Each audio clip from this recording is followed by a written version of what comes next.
Hey, what's up?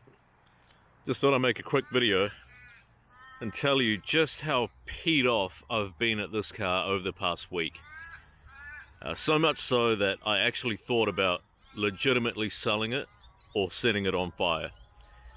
And it's times like this where, you know, having a cool old car like this really stops making sense. It's nice, it's a niche, it looks great, it's eye-catching, it's unique, it's fun to drive. Like 2 years in of owning this thing, I'm still not over it. I still love driving it. It's so much fun to drive. And whenever you get out and you just look back and stare at it, like, look at that. Tell me that doesn't look cool. But yeah, this week things have been a little bit rough for it. And admittedly, it's not the end of the world. But that's the thing about an old car. There's always going to be some little thing. And if you're one of those people that can just live with like little issues, rattles, squeaks, things falling off, things, maybe an air vent here or there that doesn't really work, then it's fine for you. I mean, it'll run forever. But for someone who wants things to be working properly, you know, when I find something isn't working as it should, I want to try and fix it. And that's where the problems came in this week, because even trying to get to things to fix them is just such a nightmare. Let's start off with this headlight. So, you know, I've mentioned like so many times before that the driver's side headlight is nice and clear. The passenger side headlight is really yellowed. I've tried using like a headlight restoration kit on it. I've tried wet sanding it.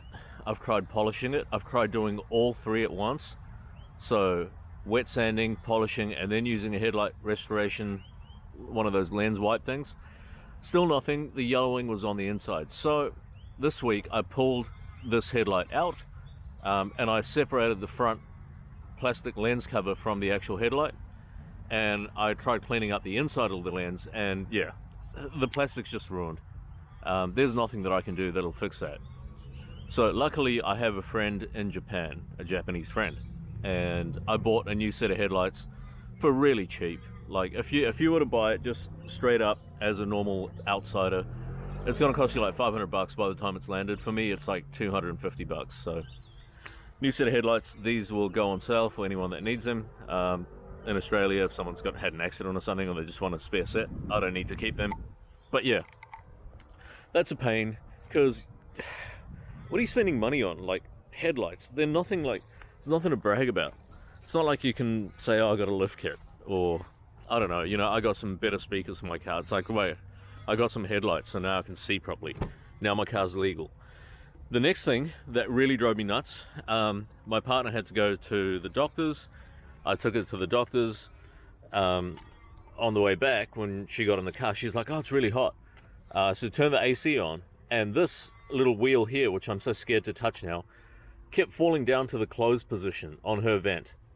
And I was like, what did you do to her? I'm always like, what did you do? Because I call her the destroyer of things. She has a tendency to break stuff. And she's like, I don't do anything. It keeps coming down. It won't blow any air out of this thing. And I was like, well, you're the only one that sits here. You must have done something. Anyway, I got home and I was like, you know what? I'm going to pull this little vent out and I'm just going to fix it. I'm sure whatever it is on here has just come loose.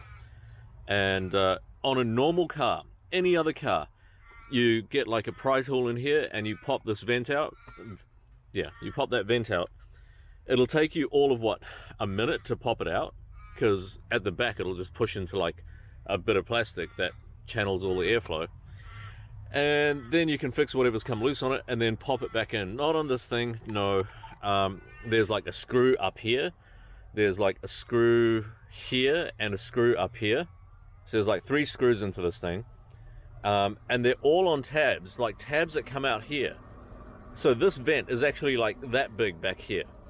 And it was installed when this dash assembly was put together at the factory.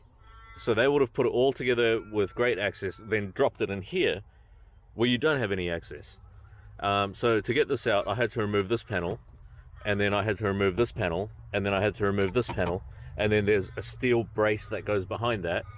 And then realistically, you have to remove the airbag to get this like little plastic air venturi thing out that goes from this vent here and to like the center of the car, the center stack.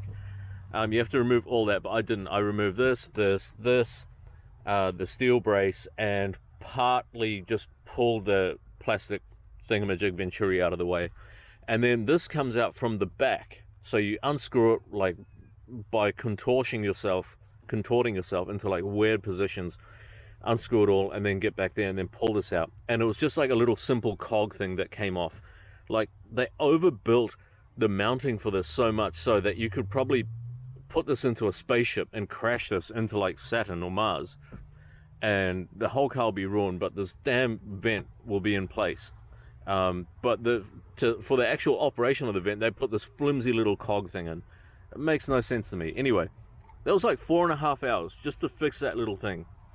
I can't have the passenger side AC vent not working. There is only one here. Like, there's that there. This is to demist the window here. And then these two, obviously the center stack ones. But anyway, headlight this week.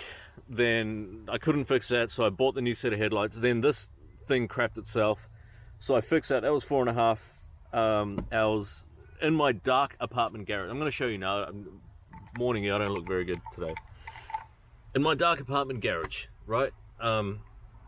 And like, the light keeps going off. I'm trying to fix this in there. That's not the car's fault, all right? But still.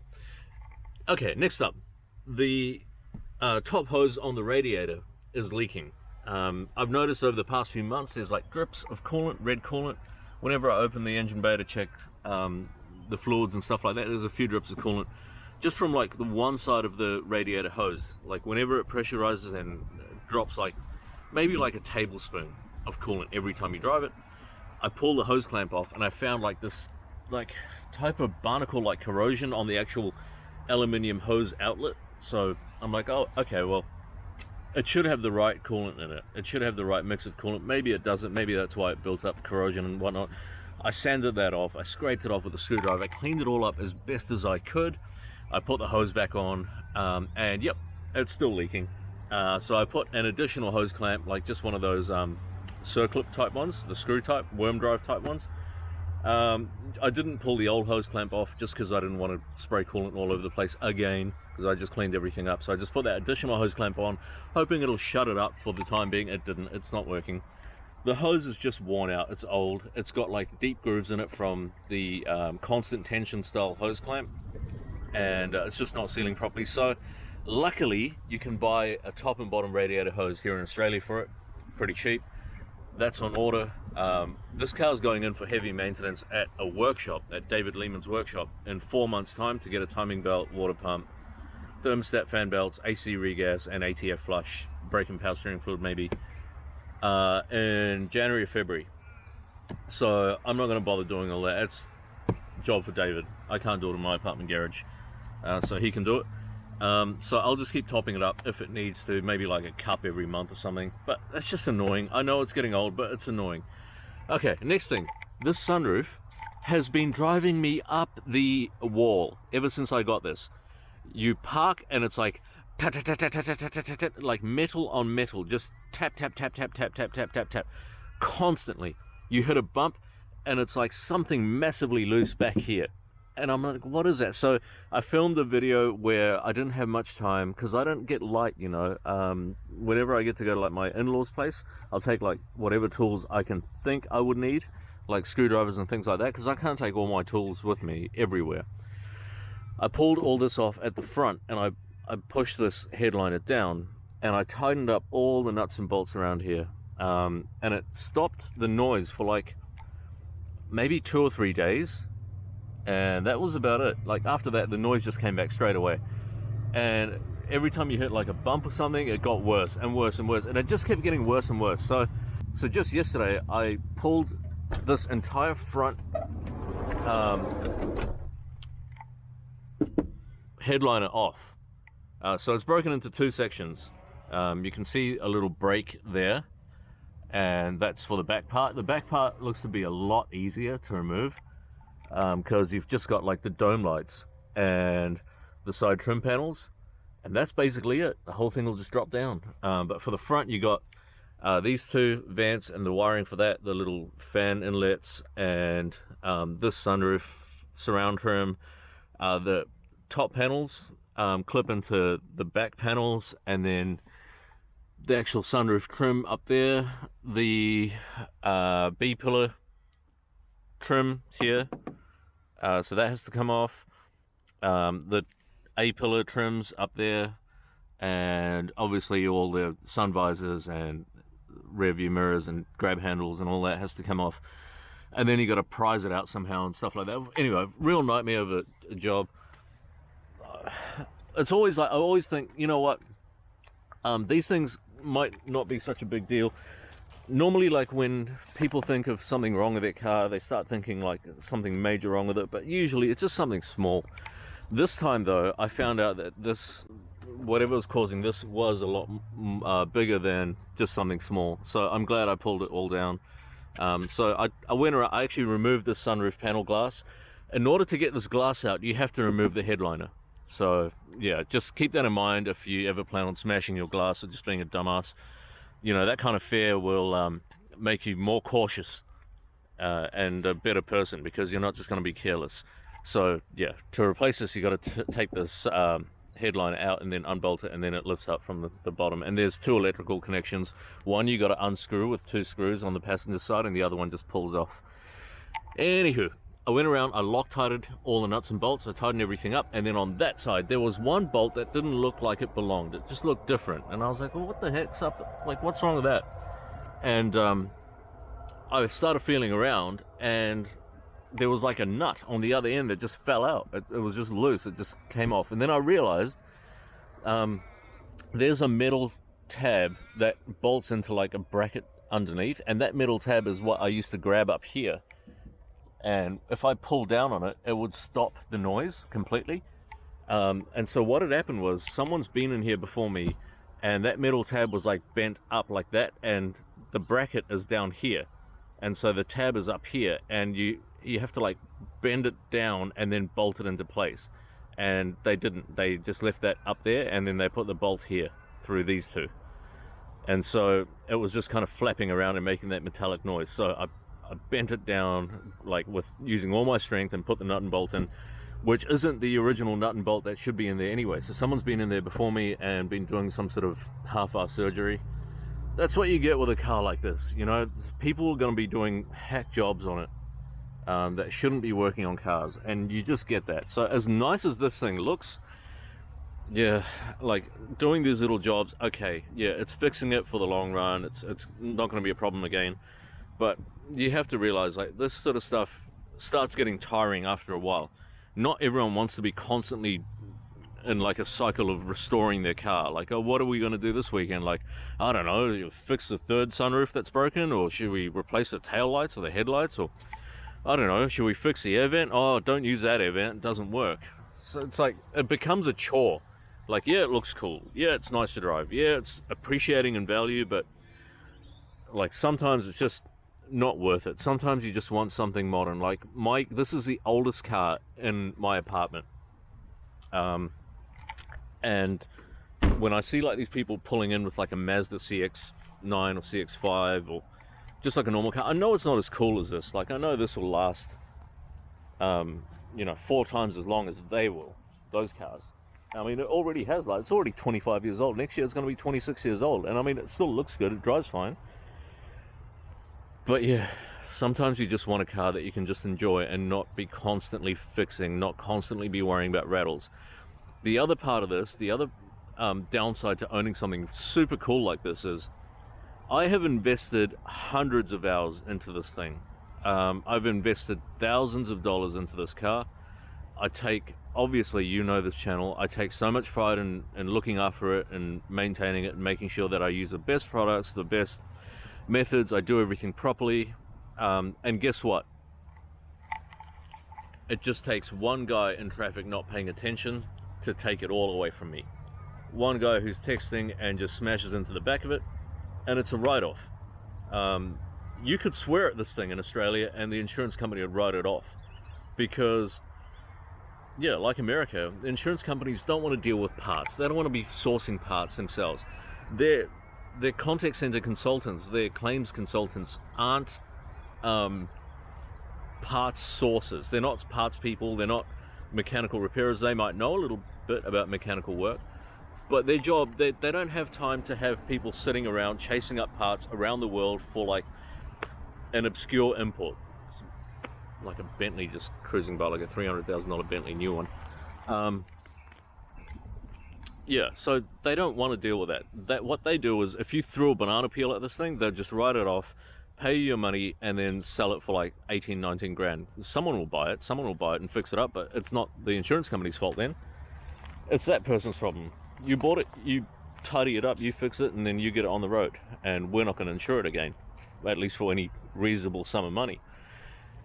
So yeah, you spend so much time, effort, money into this, and then you fall in love with it. Basically, you really do. You really fall in love with it, because I can't stop staring at it. But at any given chance, you're at the mercy of the public. It can be taken away from you. And yeah, you can buy another super custom. Yeah, you can buy another import. You can get one locally. You can do whatever you want. But would you really have the heart, after like doing all the work that I've done to this? I know this car intimately. I know all the things that have been done to it. I know that it's rattle free, squeak free now. I know that it's going to be reliable. I know that the head gasket's good. I know it doesn't burn oil or coolant, because I've done all that. Pretty soon it's going to have new hoses, all of these little things. And then when someone writes it off, I don't have the heart to go out and start all over again, you know what I mean? So yeah, there's like a catch-22 when it comes to like something like this. Yeah, it's beautiful. Yeah, it's great. The ideal thing to do would be just to enjoy it and drive it. Drive it, not care too much about it, and get your money's worth out of it, which is hard for someone like me to do, who just innately looks after everything he has. I never had much, so whatever I always had in my life, I just learned to take care of it. Like, for example, this actual camera that is filming me at the moment, I filmed that maintenance video and it broke, and I can't afford to replace it. And so that would have been the end of my YouTube channel. I freaked out. I was like so upset. It took me like all day to film it properly. The camera freaked out. It broke up video clips into like 1,000 1-second clips. It took me like, oh God, I don't even want to mention how long to edit that, because I had to basically add 1-second clips to make a video. It was just a nightmare. And yeah, if this camera breaks, thankfully it's working for now, I'm screwed, because there goes my YouTube channel. I can't afford to buy another one. And the same thing goes for this, you know. I can't keep fixing it. And yeah, like the ideal thing would be just to drive it, to use it, to enjoy it, to get your money's worth out of it, and not to worry too much about it. But you have to worry if things aren't working, you know. AC vent, you want that to work. Sunroof, you want to be able to hear yourself talking. You want to be able to sit in traffic peacefully, idling with the sunroof up, and not have this like tin can rattling above your head. It's so distracting. It's actually embarrassing.